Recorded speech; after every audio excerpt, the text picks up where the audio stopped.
আমি আপনার বাড়ির চাকরানি নই, বউ। ভালো করে বলুন। বৌমা, একটু জল খাওয়াবে? তাহলে খাওয়াবো। ভালো করে বলতে হবে তোমাকে। যাও, বাসনগুলো মেজে ফেলো। আমার বউয়ের কাছে বাসন মাজতে, অন্য দুই বউ আছে, ওদের বলুন। আমরা কেন বাসন মাজবো?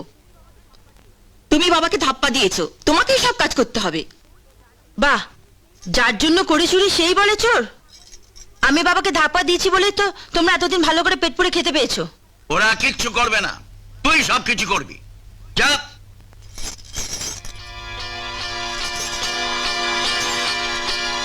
লাল সুতো? হ্যাঁ, মাতাজির যাওয়ায় লাল সুতো বেঁধে গবাগুন্ডতে পিটিয়েছিলাম। আজ পাঁচুকে মারবো।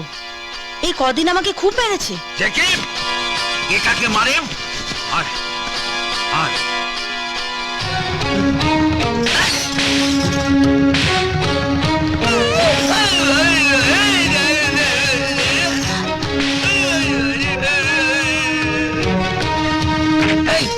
আমি রান্না করবো?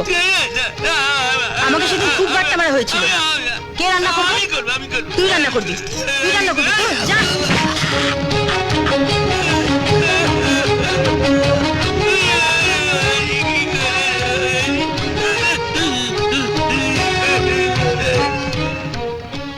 যাও যাও, বাসনগুলো মেজে ফেলো। আমি বাসন মাজবো? হ্যাঁ, দেখতে পাচ্ছ না হাতে লাল সুতো পরে রয়েছে, দেবে এক রদ্দা। যাও যাও, বাসনগুলো মেজে ফেলো।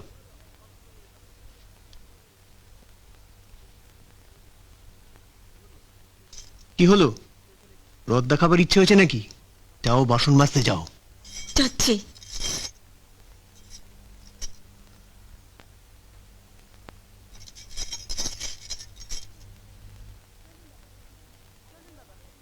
চলুন বাবা, ভাড়ার ঘরে তালা খুলবেন। চলুন।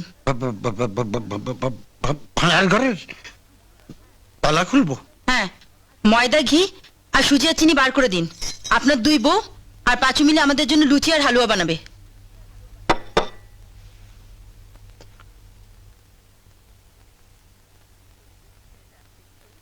রাখের ছবি দেখছো? এখানে এমন ছবি তোমারও থাকতো।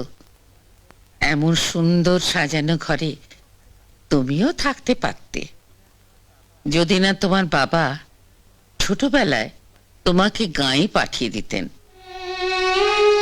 একই লগ্নে একই সময়ে তোমরা দুই বোনে জন্মেছিলে।